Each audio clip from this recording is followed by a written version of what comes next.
I'll describe it as snazzy instrumentals with the same poetry you would use in a rap. The only difference is your cadence, your tempo, and like the instruments. All that changed is like from jazz to rap was they changed the instrumental, they changed the tempo, and they changed the cadence. It's a lot faster. It's rapped over a percussion heavy beat as opposed to like a saxophone. But they're more or less the same thing. They probably got the same progression or something. Yeah, they pretty much did like that. If jazz exists, rap is gonna come after. I'd have to think about it. Maybe there's I'm sure there's like a non-zero chance that if slavery, if racism like shot to zero in 1865, then we probably would be back. I wouldn't say non-zero. I think that's being dishonest. You saying if we had not gotten out of slavery, we would have been better off? No, I'm saying that if in 1865 when slavery ended, if all racism dropped to zero, like there was no redlining, there was no segregation, there was no whatever, we probably would be better off as a culture at this point in time. Oh, I totally agree with that. That's what I'm getting at. But the whole contention was about like the whole thing we're talking about was better? No, the whole thing we're talking about was how much of our own fault is it that black people are in the state we are right now. And I honestly believe I could say with a high degree of confidence that I would bare minimum attribute 40% to white folks in what we've been through because of them. 60% of us perpetuating it. Why do you say that number? What make you choose that particular number? 40. I say 40% on the white side simply because like it has been I'm not gonna say a long time, but it's been a solid amount of time for us to have gotten it together and realize, okay, this isn't a good culture. We're prioritizing short-term pleasure and short-term games over like leaving something behind for our families, building a legacy, actually learning something, doing something with our lives. That is us perpetuating it. 60% of what we have today is because black people just choose to like perpetuate the worst parts of our culture. But it did originate from white people, ensuring that we never got to flourish using like tactics like redlining. So I would still say that like they do take a massive chunk of the blame, that being 40%. I feel like this is so like it's so vague. The vagueness is doing so much work. I don't see how redlining gets you to sexy red. These are this doesn't happen because like someone doesn't. It's like someone being denied a house or a loan for a house is not. It's because you don't even. I don't even think you truly comprehend what redlining is like. To put it like an analogy, if I were to like, let me think. If I were to like put like a rat in a maze. If I put a rat in a maze and I had like, let's say some type of like edible weed that was very unhealthy for him and that he didn't even desire. So edible weed that he didn't desire and cheese on the other side. Every time he goes for the cheese, I'm going to shock him. I'm going to give him a painful electric shock every single time he steps out of line and goes for the cheese. Eventually, he is going to just go for the weed because the weed is the less painful option. It is what he's being taught to do. They led us into this path. That's just how that is. Right. Okay. Do you notice that a lot of things that are highlighted is sports stars and actors and singers? Yeah. And like you guys are all good in math and science and stuff, but you don't hardly see mathematicians and scientists and all that kind of stuff. Anti-education is part of the culture. That isn't just black culture. That's every culture. I mean, except like Asian culture, basically. Yeah, I mean, STEM is falling off in general right now. What? What? Tommy, I love to hear your opinion on that. Is our Asian culture just as cooked as we are? Yes, man. Okay. The Asians that you see coming over are from rich families. It's not. Yeah, well, I'm sure there's a bunch of. Well, yeah, you remember TechSmart? You remember TechSmart? That's who that was. And when we had that But in I'm school. pretty sure we were just like the people we saw at TechSmart were the results of like brain drain, right? So, Yeah, it's something like that. Yeah. What do you mean the result of brain drain? like brain drain as in like brain drain is when like you have a country and you basically have unlimited immigration, but only for people who are like very specialized in expertise in certain fields. Yeah. So if you saw an Asian in America back when they had TechSmart, it was because they were accepted to come to America because they were smart. Right. Well, I know just from being the owner of it that was the case. It was the rich Asians that actually was able to afford to come to the school. Much of the Asian culture. Yeah, but there was all kind of Asians. It was the Chinese, the Japanese. It was actually Indians and Pakistanis. It was all kind of people that came to that Those are school. all Asians, but, Right. Of course, I know they're not all Asian, but But yeah, with the analogy. Tommy, what you say about this? But it was just the selection bias. Back when America started becoming the largest power and it became renowned for a place anyone could come and be great, the Asians would throw all their money into sending their children to come to America, and so you've got a selection bias of Asians that work really hard to get an education. It's not prevalent among Asian culture. What's not prevalent among Asian culture? That Asians are like Are smart. actually smarter. Well, it's not- Well, I remember when I was think teaching anybody's six. saying they're smart. It's just like I think what Or like they have a culture of- of education. That's not. Yeah, they got it. Well, they do have a culture of education, right? I'd say What? It's a selection bias. It's the ones that do have a favor education. Oh, I see. Okay, no, so I'm not even talking about that, but because even like maybe this is a myth too, but even in like in a bunch of Asian countries, don't they have like isn't there like a large suicide rate associated with people failing to get into the colleges they're like, if you're not the best in a bunch of these places, aren't you like scuffed? Kind of. I haven't heard about that. I remember hearing from what's it? Not a very reputable source, but I remember hearing from like a friend of mine telling me about. There was a country where like basically there was a final exam that more or less determines the path of your life. right. Like if you score low on this exam, the amount of the types of jobs that you can get are extremely limited. And that country has extremely high suicide rates, or so I heard, but I didn't really look into it all that much. Not even like China or something. So do y'all going back to what we were talking about originally about our forefathers coming out of slavery and what they did and what happened, like about the Black Wall Street and all that kind of stuff, and that we would have developed differently. We would have been more advanced had we not integrated. I think it's probable, but the problem is, I think because like one can be like, oh well,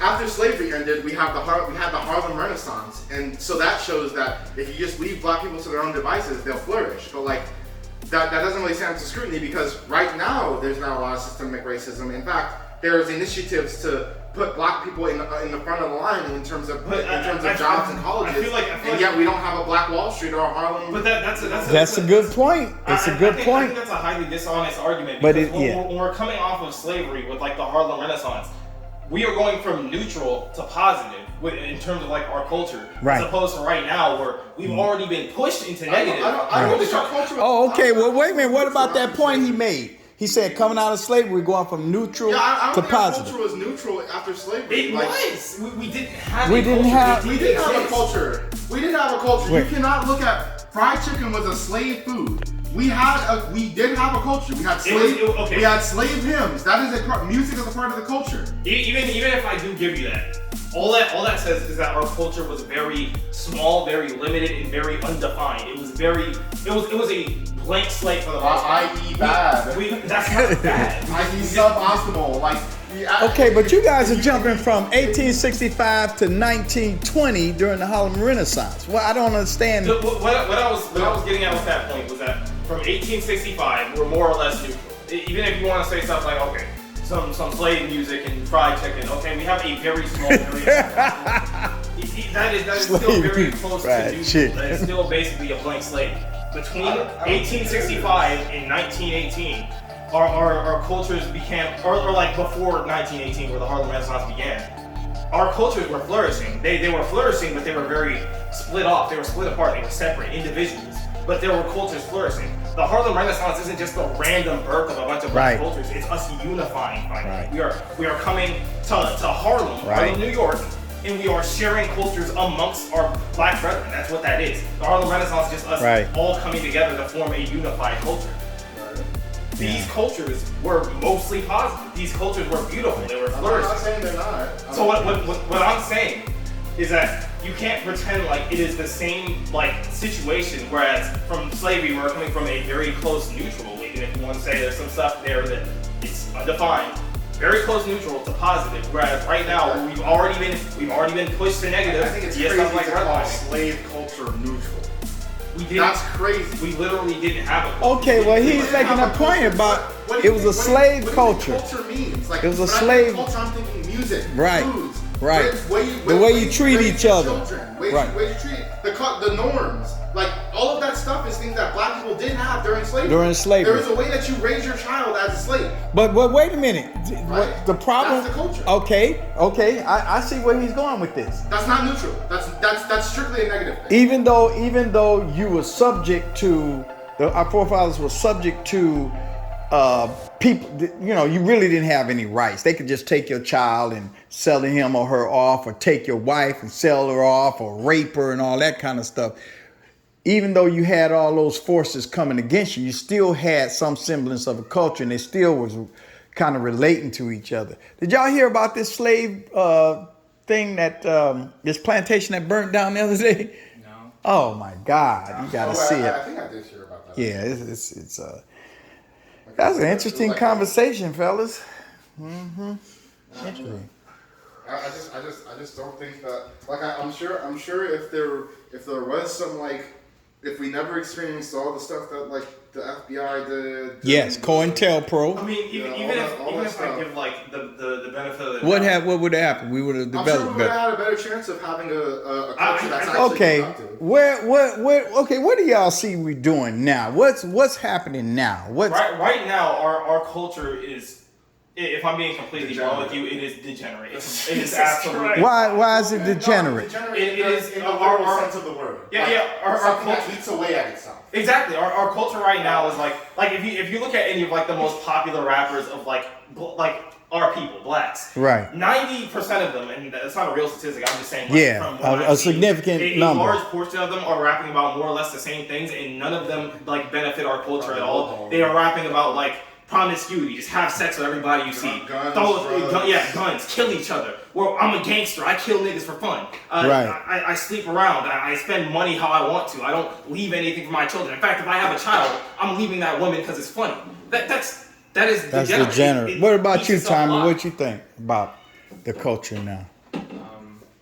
I think if we had a culture that valued education and a culture that favored households with at least two parents, we'd be in a recoverable state. Which is what the family was immediately after. Well, not So, instantly, but pretty much how? immediately after Okay, slavery. okay. Now I'm getting to like some senses. How do y'all feel about the situation we got and how we've been doing the last 11, 12 years? What's going on there? In relation to what? Just family, Like us specifically? us as a unit. Honestly, I think for the most part we just got lucky that we were raised by you specifically, because you do value all of those things and you weren't corrupted by the culture that we're being raised in these days. So you've taught us better than to like buy into the crap that they feed you, like saying that this is cool, this is what you should be doing, being promiscuous and spending all your money. You taught us better than that. But that doesn't apply. We are the minority. Right. As a unit, we fall into a pretty small minority of our people. Even though I'm a single dad. Yeah, just statistically, Like, we do. Yeah, like statistically, if you go to high school and you have a father, you're already in like the lower 33%. Yeah. Wow. Or I think it's like lower 25. I think like 3 out of 4 black children don't have that. Yeah, it is a What about very you, Tommy? statistic. What you think about it? I ain't got much to say. I'm just listening mostly. You always Consider. he on the fence. I'm just Tommy here to on the correct fence. this, all right? I mean, I'm just saying about the family unit, like what we have. That's kind of what I'm driving at. We're Like- missing a parent. So, Yeah. what can I say? We're missing a parent, but y'all did good with like Taurus, and Taurus kind of like affected Tommy, and naturally I just kind of looked at all three of you, so Right. it was a domino effect with how like we came I'd up. probably say there was like enough time I don't know, at least for me, I don't know about them two, but there was enough time of having two parents around that enough of that. Whatever it is that makes a nuclear family have that magic spark that makes children with nuclear families more successful statistically, I probably got enough of that in me while I had Right. two parents to make That's sure what I had been hoping that, y'all got enough of me and your mother together to where it kind of laid some kind of. I didn't really get a lot of it I from know. you and mom together, but it didn't really matter because Taurus got enough of it for me to like see it. Yeah. And you already had it on your own regardless, so I was Right. able to just kind of learn from that. That was Okay. why I am the way I am today. All right, that was pretty good, fellas. Thanks.